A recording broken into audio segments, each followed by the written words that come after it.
निद्रा, ये सोने के सुख में नहीं जीवन बर्बाद करना चाहिए। एक नियत समय रखो सोने का, अभ्यास कर लोगे बिल्कुल बिना अलार्म बजे आपकी नींद खत्म हो जाएगी। अभ्यास अभ्यास बहुत बड़ी सामर्थ्य है, बहुत बड़ी। अगर नींद लेने का आपने अभ्यास बना लिया है तो ये आपके जीवन को नष्ट करने का बहुत बड़ा साधन बन गया। कुछ लोगों को सोने में सुख मिलता है कि सोते रहो। भैया कमाने आए हो, बड़ी मुश्किल से पास बना है इस भारत भूमि में तुम्हारे जन्म हुआ, मनुष्य योनि में। कुछ दिन के बाद ये सब खींच लिया जाएगा। सोने में समय क्यों बर्बाद कर रहे हो? कमाओ, सत आचरण करो, समाज को सुख पहुंचाओ, नाम जप करो, बड़े बुजुर्गों को सुख पहुंचाओ, किसी को दुख ना पहुंचाओ। ये कमाई कर लो। कमाई करने आए हो या तुम्हारा कुछ नहीं, कुछ नहीं, न था न है न रहेगा। होश में तुम्हें जो पद मिला है, जो सामग्री मिली, जो जीवन मिला है, लगा दो पर सुख में और निरंतर भजन करते हुए जीवन मुक्त हो जाओ। क्योंकि स्वसुख में पाप बने हैं तो तत्सुख में समस्त पापों पर विजय प्राप्त कर लो। पर समझ नहीं आता। हर समय हमें सावधान रहना है। एक समय नींद को देना है, उचित दे लो, क्योंकि आप साधक हो, उचित दे लो। इसके बाद इससे शत्रु की तरह बर्ताव करो। अभ्यास बहुत बड़ी ताकत है, बहुत बड़ी ताकत। ये कोई सिद्धि नहीं, अभ्यास। आपने यदि अभ्यास किया है, नींद का आदर किया है, तो आप ऐसे भी हैं। साधकों के सामने ही बताया था उन्होंने कि मुझे बस भोजन पवा दो तो मैं सो जाऊंगा, फिर भोजन पाऊंगा, फिर सो जाऊंगा। मेरा अभ्यास इतना दृढ़ है। वह धन्य है आपका जीवन जो ऐसा अभ्यास सिद्ध कर लिया है। अरे बर्बाद करने के लिए सोना थोड़ी है। तो यहां कह रहे अति निद्रा, उचित निद्रा आवश्यक है। जब तक शरीर भाव में साधना हो रही तो जरूरी है। और ईर्ष्या, दूसरे की बढ़ोतरी देखकर जो ईर्ष्या होती है, जो जलन होती है, ये उपासक को उपासना में बढ़ने नहीं देती। इसको संभालिए। एक ही उपाय है, जिस पे ईर्ष्या हो भगवत भाव कर लो। प्रभु मैं आपको जान नहीं पा रहा हूं, फिर भी मेरे अंदर में आपके प्रति, आपके ही प्रति है, क्योंकि आप ही हैं ना। प्रभु मेरा सुधार कर दो, बहुत जल्दी सुधार हो जाएगा। मोह, भले परिवार में रह रहे हो, पर इतनी तो बात समझ लो, ना वो तुम्हारे हैं ना तुम उनके हो। ये तुम्हें समझ में भले ना हो, पर डाल लो। सुत बनितादि जान स्वार्थ रत, ना करू नेह सभी ते, अंत ही तो ही तजेंगे पामर, तू न तजय बहिते। जैसे आप स्टेशन में होते हो तो किसी से मोह थोड़ी करते हो। बैठे हैं सब आसपास, कोई चाय पी रहा है, कोई हंसी मजाक कर रहा है, बातें कर रहे हैं, सब मिलान हो रहा है। गाड़ी आई, किसी से कोई मतलब नहीं, अपनी गाड़ी में ऐसे ही जैसे प्याऊ में हम खड़े हैं, भीड़ है, पानी पिया, चल दिया।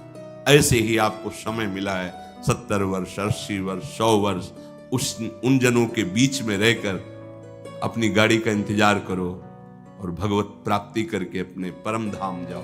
पर अगर नहीं समझ पाए तो ये माया ऐसा लगती, मेरा पुत्र, मेरी पत्नी, मेरा परिवार, मैं, पूरा समय चला जाता है। फिर जिनको तुमने मैं करके अब वो अंतिम समय दिखाई देता है। कोई अपना नहीं, कोई अपना। अभी मतलब आप तो अपने ही घेरे में हैं। जैसे अपने लोग भ्रमण किए तो देखा है।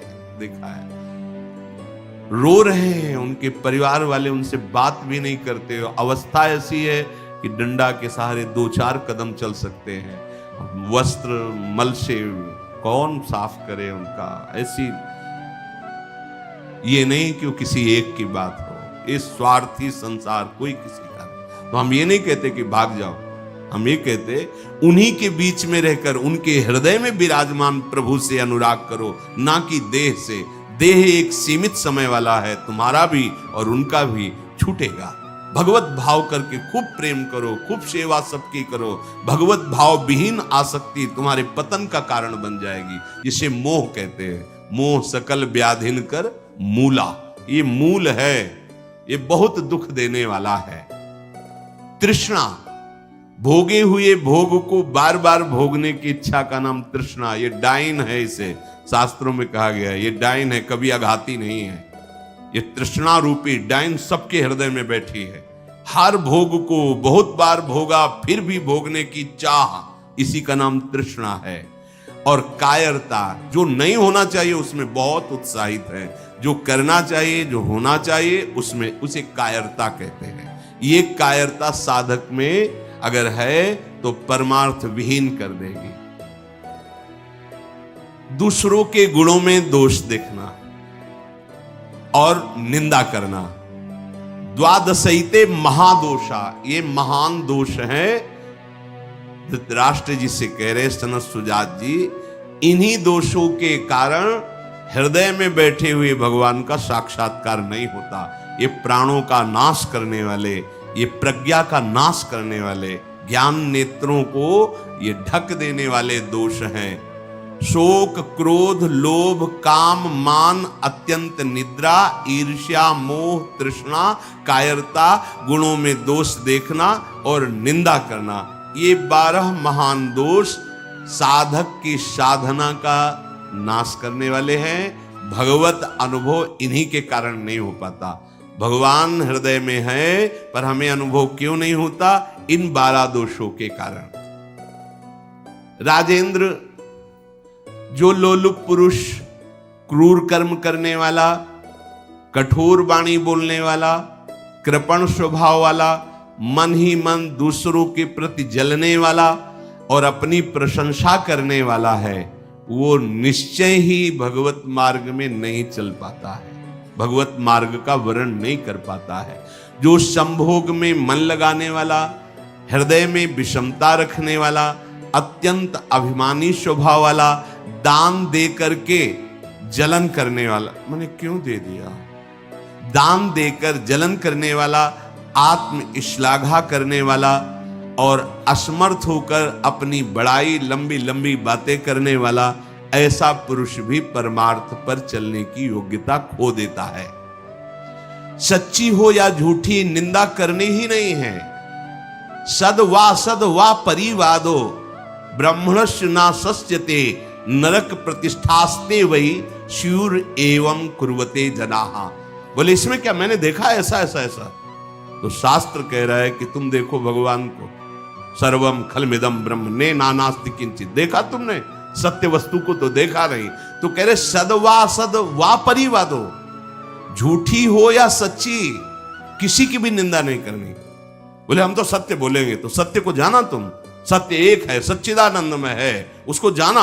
अगर उसको नहीं जाना तो तुम झूठे तो हो ही, तुम्हारी हर बात झूठी है। बोले नहीं, हम सत्य बोलते हैं, हमने जो देखा। तुम क्या देखा? जो देखना चाहिए वो देख पाए, जो नहीं देखना चाहिए वो देख पाए, तो तुम तो झूठा देख रहे हो, झूठा बोल रहे हो। सद वा परिवादो, बात सच्ची हो या झूठी, यदि वो किसी की निंदा है तो नहीं करना है। अगर करते हो तो नरक प्रतिष्ठास्ते वही स्यूर एवं कुर्वते जनाहा, निश्चित उसे नरक की प्राप्ति होती। ये सनत सुजात जी महापुरुष बोल रहे हैं। जो बहुत बकवाद करने वाला है, दूसरों के दोषों का वर्णन करने वाला है और धन का दुरुपयोग करने वाला है, प्राणियों को कष्ट पहुंचाने वाला है, ऐसे आचरण वालों को देख करके प्रणाम मन से करके दूरी बनाओ। इनका संग नहीं करना चाहिए। इसलिए वो धन्य है जो सब प्रकार की कुचेष्टाओं का त्याग करके एकांत मन से भगवान श्री हरि की